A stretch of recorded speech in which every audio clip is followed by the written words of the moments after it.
So the first topic is formation of steam. ठीक है, तो फॉर्मेशन ऑफ स्टीम समझने के लिए हम लोग को पहले एक ऐसा अरेंजमेंट लेना होगा जो कि है पिस्टन सिलेंडर अरेंजमेंट। एक पिस्टन रहेगा, सिलेंडर रहेगा और एक चीज़, एक पिस्टन के ऊपर एक वेट भी रहेगा। इस वेट का काम क्या है?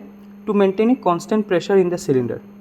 ठीक है, अब देखो, अब जब हम लोग नीचे से हीट करेंगे ना, तो initially at A we consider 1 kg of water at 0 degree Celsius, मतलब ये अभी फ्रीजिंग पॉइंट पे है। And now if we heat the water container cylinder it will be converted into steam. और धीरे धीरे जब हम लोग हीट करेंगे तो ये स्टीम बनता जाएगा। अब कैसे बनता है देखते हैं। जब हम लोग बी पे आएंगे, मतलब हम लोग जब ए से थोड़ा टेम्परेचर बढ़ा है, the volume of water will increase slightly, थोड़ा सा बढ़ेगा। ठीक है, जो कि हम लोग नेग्लेक्ट कर सकते हैं। मतलब थोड़ा सा बढ़ेगा वॉल्यूम, तो इसके लिए थोड़ा सा पिस्टन भी अपवर्ड मूव करेगा।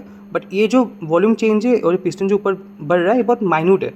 तो this increase in volume of water और work done is generally neglected in calculations. ठीक है, नाउ अपन फर्दर हीटिंग, जब हम लोग बी से भी ज़्यादा हीट करेंगे, सी तक लाएंगे। सी तक लाने के लिए हमको नियरली टेम्परेचर 100 डिग्री सेल्सियस चाहिए, जो कि बॉइलिंग पॉइंट ऑफ वाटर है। अच्छा, बॉइलिंग पॉइंट को ना सैचुरेशन पॉइंट भी बोलते हैं। ठीक है, तो अगर कहीं पे सैचुरेशन पॉइंट लिखा हुआ तो कन्फ्यूज़ नहीं होने का। ठीक है, now the temperature remains constant and the water evaporates, thus pushing the piston against the constant pressure.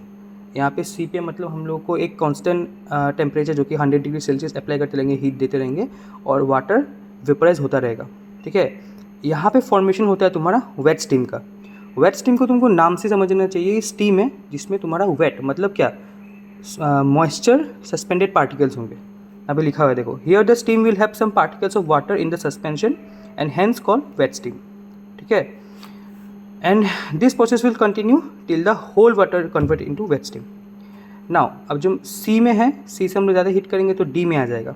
D में क्या है ना, on further heating the water particles in suspension will be converted into steam. इससे भी ज़्यादा heat किया 100 degree Celsius भी पार करके, तो मतलब जितना भी बचा कुचा वाटर था यहाँ पे, और जो वेट स्टीम में भी तुम्हारा सस्पेंडेड वाटर पार्टिकल्स है वो भी तुम्हारा स्टीम में कन्वर्ट हो जाएगा। मतलब सब कुछ तुम्हारा भी क्या है, ड्राई स्टीम है, कोई भी मॉइस्चर नहीं है, अभी कोई भी वाटर नहीं है, मतलब ड्राई स्टीम।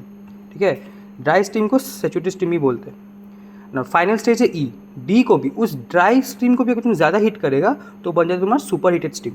ठीक है, तो वही लिखा है यहाँ पे। बस यहाँ पे एक बार ये समझ जाना तो ये तुम्हारा आराम से तुम खुद ही लिख पाएगा। और यहाँ पे जो V F V G V superheated है, एक्चुअली कुछ ज़्यादा कुछ नहीं है, वॉल्यूम ऑफ फ्लूइड जो कि यहाँ पे वाटर है, वॉल्यूम ऑफ गैस जो कि ड्राई स्ट्रीम है, और वॉल्यूम ऑफ SUP मतलब volume of super heated steam. ठीक है, उतना ही। ये तुम्हारा फॉर्मेशन ऑफ स्टीम, वाटर से स्टीम।